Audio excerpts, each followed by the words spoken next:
কোহিনুর বেগম। ৮ বছর আগের এই দিনে পিলখানায় যে হত্যাযজ্ঞ হয়েছিল, সেদিন অন্যান্য অনেকের মতোই সন্তানহারা হয়েছেন এই মা। তার সঙ্গে বাবা ও মাহারা দুই নাতি তাহসিন ও ফারদিন। এই বয়সে তাকে ছেলের কবরের সামনে দাঁড়াতে হয়েছে।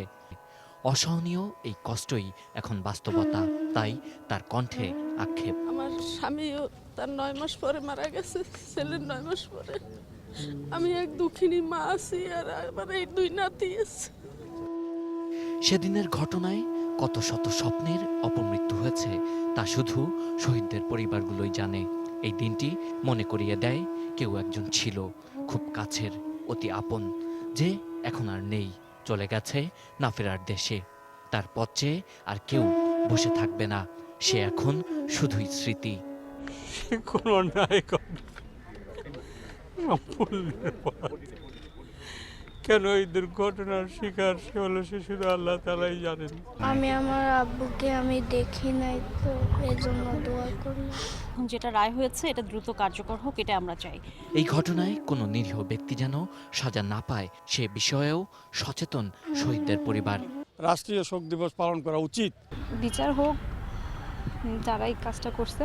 সকালে রাষ্ট্রপতি ও প্রধানমন্ত্রীর পক্ষ থেকে তাদের সামরিক সচিব শহীদদের কবরে ফুল দিয়ে শ্রদ্ধা জানান।